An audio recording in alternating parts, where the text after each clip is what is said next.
गुरुर्ब्रह्मा गुरुर्विष्णु गुरुर्देवो महेश्वरः गुरु साक्षात् परब्रह्म तस्मै श्री गुरवे नमः। अखण्डमण्डलाकारं व्याप्तं येन चराचरं यत्पदं दर्शितं येन तस्मै श्री गुरवे नमः। गुरुब्रह्मा गुरुर्विष्णु गुरुर्देवो महेश्वरः गुरु साक्षात् परब्रह्म तस्मै श्री गुरवे नमः। ఈ గురువు అనేటువంటి సిద్ధాంతం బ్రహ్మ పదార్థం, బ్రహ్మతత్వం, బ్రహ్మచేతనత్వం ఉన్న బ్రాహ్మణ్యం అన్న ఒకటే. బ్రాహ్మణ్యం కలియుగంలో సాధ్యం కాదు. ఎందుకంటే ఏ బ్రాహ్మణ్యం పొందాలంటే మానసికంగా లోకం కళ్యాణం కోసం మాత్రమే పనిచేయాలి. ఏ తల్లి పిల్లల కోసం ఏడవకూడదు, ఏ పిల్లలు తల్లి కోసం ఏడవకూడదు. ఆరోగ్యంతో ఎవరు ఉండలేరు అనుకుంటా అందరికీ ఆరోగ్యం కావాలి. లోకా సమస్త సుఖినోభవంతు అనే మానసిక స్థితి. ఏ రోజు పోయి ఆ రోజే సాయంత్రానికి క్లీన్ చేసేసేయాలి. మళ్ళీ రేపు పదార్థం రేపే ఆలోచించాలి. ఇటువంటివి కూడా దాచుకోకూడదు.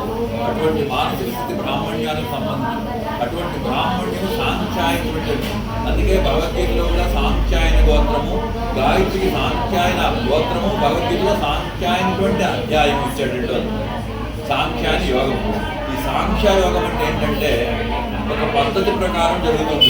గోర్లు పెరగాలి, ఒకే పద్ధతిలో పెరుగుతాయి. ఓ రోజు ఇంత గోరు పెరిగిందనుకో కష్టం అవుతుంది, ఓ రోజు ఇంత జుట్టు పెరిగిందనుకో కష్టం అవుతుంది. ఇలా శరీరంలో అన్నీ కూడా ఒక నియమితబద్ధంగా వచ్చేదని సాంఖ్యాయనము అంటారు.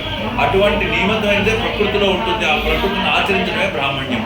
అటువంటి బ్రాహ్మణ్య స్థితి ఎవరికైతే ఉంటుందో వాళ్ళు లోక కళ్యాణం కోరుతారు. స్వస్తి ప్రజాభ్య పరిపాలయంతాం న్యాయేణ మార్గేణ మహిమయో బ్రాహ్మణ లోకా సమస్తా సుఖినో భవంతు. కాలే వర్షతు పర్జన్య పృథ్వీ సస్యశాలిని దేశోయం క్షోభరహితో బ్రాహ్మణా సంతు నిర్భయా. సర్వే భవంతు సుఖినః సర్వే సంతు నిరామయా సర్వే భద్రాణి పశ్యంతు మా కశ్చిత్ దుఃఖమాప్నుయాత్. అపుత్రాః పుత్రిణః సంతు పౌత్రిణః నిర్ధనా సుమనా సంతు జీవంతు శరదాం. ఓం శాంతి శాంతి. ఇది నిజమైన బ్రాహ్మణ్యం.